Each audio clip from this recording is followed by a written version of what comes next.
नमस्कार दोस्तों।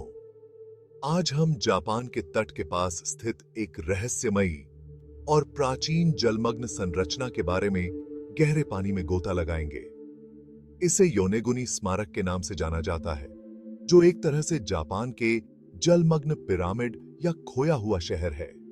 यह अद्भुत संरचना दशकों से वैज्ञानिकों और पुरातत्ववेत्ताओं के लिए पहेली बनी हुई है।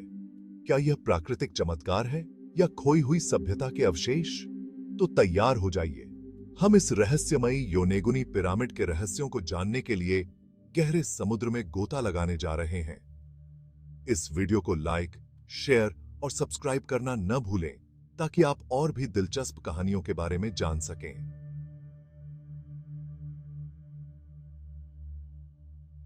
1988 में एक स्थानीय डाइवर किहाचिरो अराताके जापान के ओकिनावा प्रांत के पास योनेगुनी द्वीप के पानी में गोता लगा रहे थे, जब उन्होंने पानी के नीचे एक विशाल पत्थर की संरचना देखी। पहले नजर में यह एक श्रृंखला में बड़े कदम और प्लेटफॉर्म जैसी दिखती थी, जो बिल्कुल सही तरीके से काटी गई और व्यवस्थित थी। जैसे जैसे और डाइवर ने इस संरचना की जांच की, यह स्पष्ट हो गया कि यह केवल एक सामान्य जलमग्न चट्टान नहीं थी। यह एक पिरामिड जैसा दिखता था, जिसमें स्पष्ट परतें और तेज किनारे थे, ठीक वैसे जैसे प्राचीन जिगुरात या मिस्र के पिरामिड।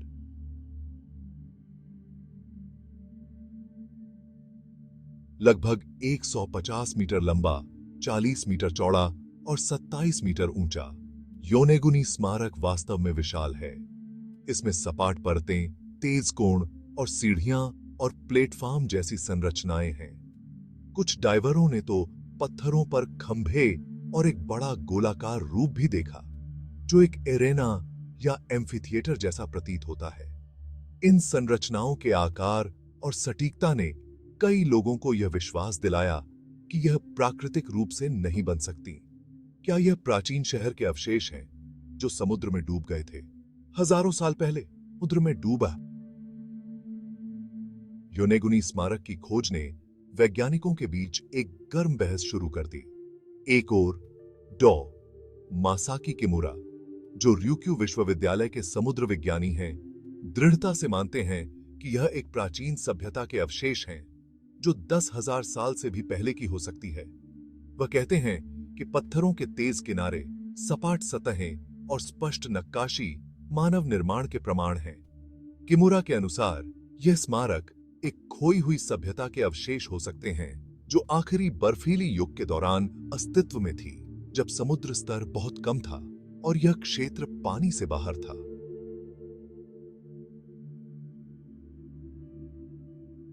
डॉ किमुरा का सिद्धांत यह है कि योनेगुनी स्मारक एक प्राचीन प्रशांत सभ्यता के अवशेष हो सकते हैं, जो अक्सर मुठिए या लेमुरिया जैसी खोई हुई भूमि की कथाओं से जुड़ा होता है। ये कथाएं उन प्राचीन सभ्यताओं के बारे में बात करती हैं, जो प्रलयकारी घटनाओं से नष्ट हो गईं और जिनके शहर समुद्र में डूब गए। क्या योनेगुनी उन प्राचीन कथाओं का हिस्सा हो सकता है, जो सदियों से समुद्र की गहराई में छिपा हुआ था?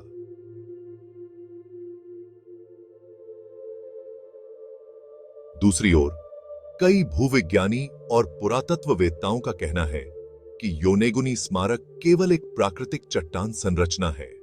वे यह बताते हैं कि इस क्षेत्र में मजबूत जल प्रवाह और भूकंपीय गतिविधि के कारण चट्टानों को इन आकर्षक संरचनाओं में बदलने के लिए समय के साथ यह प्राकृतिक प्रक्रिया हो सकती है। इस दृष्टिकोण के अनुसार तेज किनारे और परतें एक प्राकृतिक प्रक्रिया, जिसे टेक्टोनिक घर्षण कहा जाता है, का परिणाम हो सकती हैं, जहां पृथ्वी की प्लेटों की गति से चट्टान की परतें टूट जाती हैं और यह मानव निर्मित संरचनाओं जैसा दिखता है।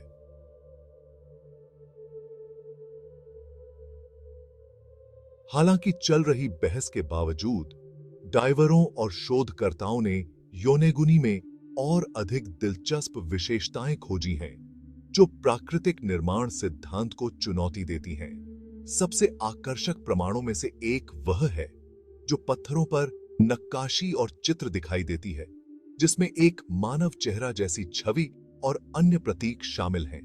डॉ किमुरा का दावा है कि उन्होंने स्थल के पास उपकरण और मिट्टी के बर्तन के टुकड़े भी पाए हैं, जो यह दर्शाते हैं कि प्राचीन लोग कभी इस क्षेत्र में रहते थे। हालांकि संदेहियों का कहना है कि ये नक्काशियां प्राकृतिक क्षरण का परिणाम हो सकती हैं और वस्तुएं महासागर की धाराओं से यहां तक पहुंच सकती हैं।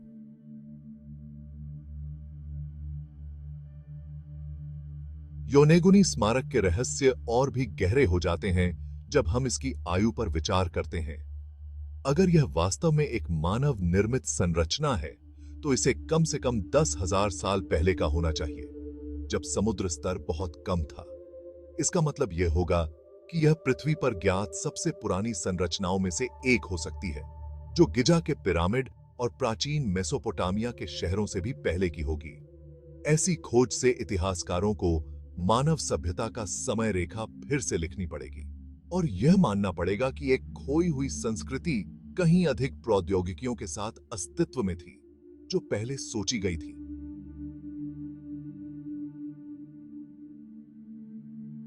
कई अभियानों और अध्ययनों के बावजूद योनेगुनी स्मारक की वास्तविक उत्पत्ति आज भी अनसुलझी है।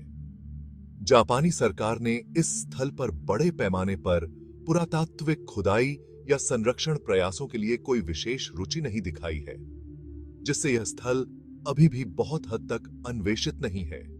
आज भी जो डाइवर योनेगुनी आते हैं, वे इसके विशाल कदमों, प्लेटफार्मों और रहस्यमयी संरचनाओं का पता लगा सकते हैं, लेकिन यह स्थल धीरे धीरे समुद्र के द्वारा फिर से अपनाया जा रहा है। कोरल और समुद्री जीवन धीरे धीरे पत्थरों को ढक रहे हैं, जिससे इसे अध्ययन करना और भी कठिन हो रहा है और इस जलमग्न रहस्य को और भी गहरा कर रहे हैं।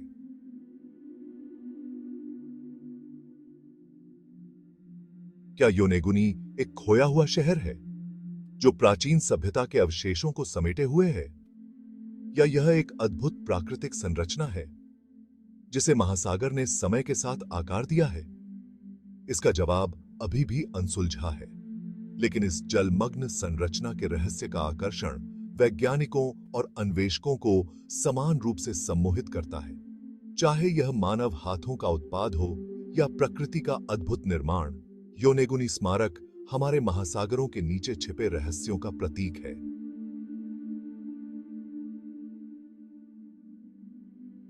अगर आप जलमग्न शहरों और प्राचीन सभ्यताओं की कहानियों में रुचि रखते हैं, तो लाइक बटन दबाएं, इस वीडियो को शेयर करें और हमारे चैनल को सब्सक्राइब करें। और यदि आप चाहते हैं कि हम अन्य जलमग्न चमत्कारों की जांच करें या एटलांटिस और लेमुरिया जैसी खोई हुई भूमि की किंवदंतियों पर और गहराई से जाएं, तो हमें कमेंट्स में बताएं।